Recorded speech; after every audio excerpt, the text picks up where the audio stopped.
Hey yo, what up? So OnePlus, they just had their live stream and this is what happened. I just want to start out with saying good job. They did a great job on the presentation. It was smooth, fluently, great job. So just to get it out of the way, let's start with what you're most excited about, which is price and specs. The OnePlus 5 will set you back 499 euros or $479. And here are the specs. So the battery is the same as the OnePlus 3T. It has a more powerful chip, still has dash charge, Bluetooth 5.0, which is always nice to see. Still a 1080p screen, which is a bit disappointing. And you can choose between 6 or 8 gigs of RAM, which is a lot of RAM. Now let's talk about the camera, because the camera looks very promising. And they did put a lot of focus specifically talking about the camera. We teamed up with Sony to create a tailor-made solution, the IMX398, a 16 megapixel sensor. Then we added a 20 megapixel sensor with a telephoto lens next to it. They're the highest resolution dual camera system on a smartphone, letting you take extremely clear photos. With Fast AF, we're using both eyes of our main lens. This allows it to more accurately calculate depth, speeding up autofocus by up to 40%. They even had some software that looked really cool, which basically denoised your photos automatically. Smart Capture combines optical zoom with multi-frame technology to let you zoom in with greater clarity.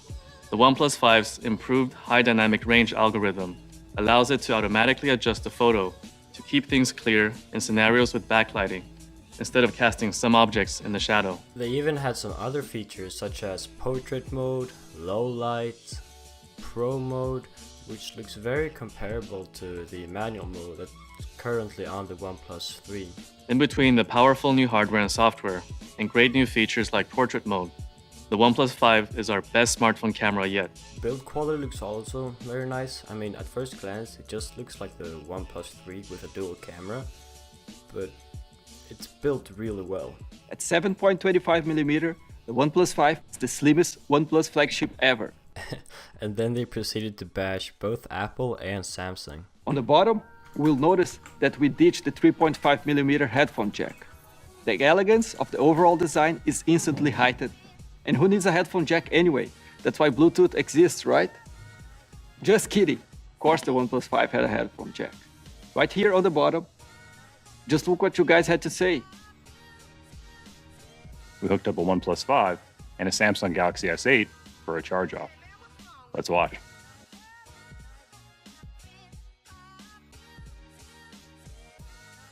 Do you use your phone when you charge?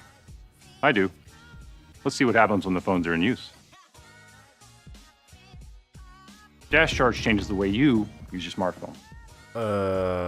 What else? Oh, right, app priority. That was pretty cool. App priority has the apps you use the most often ready to go when you turn on your phone. In addition, it also deprioritizes the apps you use the least to keep them from affecting performance, but also draining the battery. Also use dual lane storage, which they claimed would make copying files 50% faster. And yeah, in general, small improvements to make the whole experience feel a lot smoother. But besides that, they just talked about how much more powerful the phone is. And while the Snapdragon 835 is big on computing power, it's 25% more power efficient than our previous generation mobile platform. That's something that power users are really going to appreciate. We switched to LPDDR4X RAM, a more efficient standard of DRAM, which offers 20% more efficiency than the last generation. The OnePlus 5 is also one of the first smartphones to feature a 10 nanometer processor, which draws up to 40% less power than larger 14 nanometer processors found in most other smartphones. Every part of the OnePlus 5 adds up to a complete package. It's the best smartphone and the best smartphone camera we've ever created.